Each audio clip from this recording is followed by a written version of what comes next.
Bien dans son job, on parle du futur du travail, qui est un thème un peu philosophique, mais vous allez le voir extrêmement concret à travers les chiffres du BCG. Et on accueille Charlotte Defrétin. Bonjour Charlotte, chef de projet senior BCG. Étude que vous avez dévoilée en octobre 2022, elle est toujours d'actualité, ce qui est ça qui est très intéressant. D'abord, l'esprit de cette étude, c'était quoi? C'était de faire une photographie du futur du travail et d'interroger les décideurs. Exactement, donc c'est l'étude future du travail, est une étude qu'on a menée donc, en octobre 2022. On a interrogé 350 dirigeants dans 45 pays différents, donc c'est une étude mondiale. C'est ça qui est très intéressant.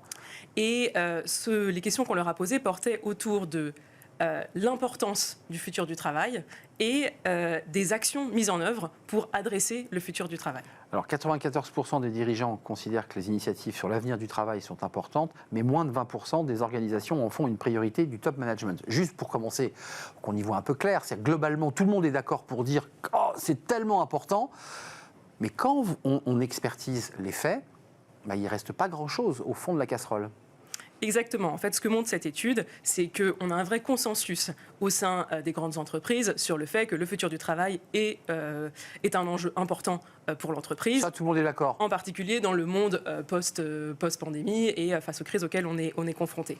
En revanche, quand on regarde ensuite les initiatives concrètes qui sont mises en place et les initiatives qu'on trouve à l'agenda des CEO, là, seuls 20% des entreprises positionnent ces enjeux à l'agenda. Charlotte, quand on parle d'initiatives autour du futur du travail, qu'est-ce que vous rentrez dans cette grand chapitre? On y met la qualité de vie, on y met le bien-être.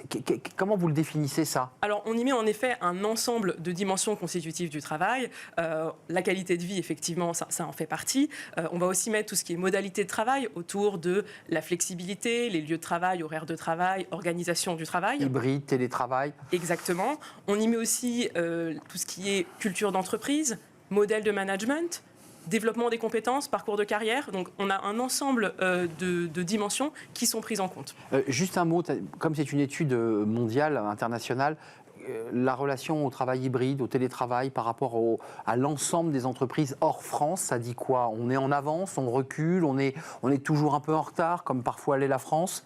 Alors, la France, aujourd'hui, est forcément positionnée sur une logique de télétravail, de travail hybride. Pardon. Ouais, c'est ça, c'est la règle. Exactement. La règle, c'est le travail hybride. Et quand on interroge les DRH, y compris dans une perspective moyen terme, ce qu'ils voient, c'est que le 100% télétravail, à horizon 2025, ça concernera peut-être maximum 1% des entreprises françaises, mais guère plus. Donc on est dans une vraie logique d'installation des modes de travail hybride. Et l'enjeu pour les entreprises françaises aujourd'hui, c'est de mettre en place le travail hybride dans les bonnes conditions et d'accompagner à la fois le management et leurs salariés dans la mise en place de ces modes de travail. Alors, le futur du travail, en tout cas c'est ce que vous dites, n'est pas une priorité à travers l'étude que vous dévoilez et donc il faut accélérer. Et puis il y a quand même un enjeu très fort.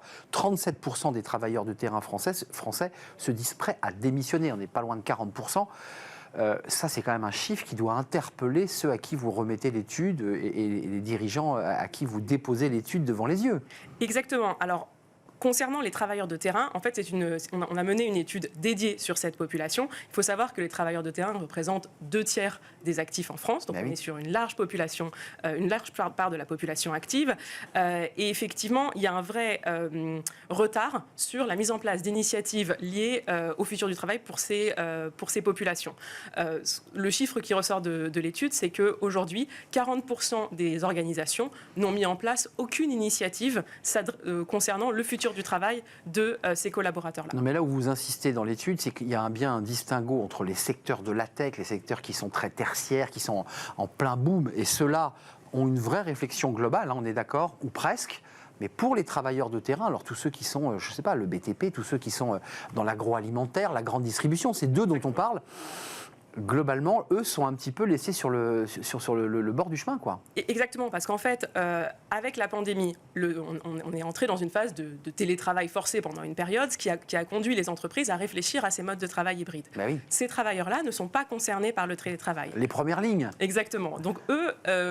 pour eux, il y a un vrai enjeu pour les entreprises d'initier des réflexions afin de pouvoir leur offrir des nouvelles opportunités, qui ne soient pas seulement de la flexibilité de lieu de travail, parce que ça, évidemment, ça n'a pas de sens pour eux, mais à la fois de la flexibilité potentiellement en termes d'horaire de travail ou d'organisation du travail, mais aussi d'autres aspects de proposition de valeur employeur. De QVT, de choses. Exactement. Un petit mot sur les managers avant de nous quitter, parce que ça, c'est un sujet qui revient assez régulièrement.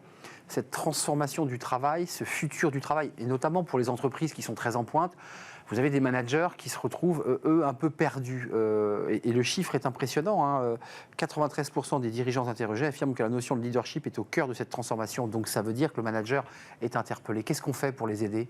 Alors, c'est justement ce qui est intéressant dans l'étude, c'est qu'aujourd'hui, on ne fait pas grand-chose pour les aider. Et donc, l'étude montre effectivement 93% des dirigeants affirment que les managers sont au cœur du réacteur quand il s'agit du futur du travail. Et pour autant, seuls 15% des entreprises mettent en place des initiatives dédiées pour former, accompagner les managers dans l'évolution des modes de travail. Et par ailleurs, ce qu'on voit aussi, c'est qu'on a un autre chiffre qui est intéressant, qui est que pour 80% des dirigeants, les managers sont en fait la population la plus impactée elle-même par le passage à des modes de travail hybrides. Pourquoi ?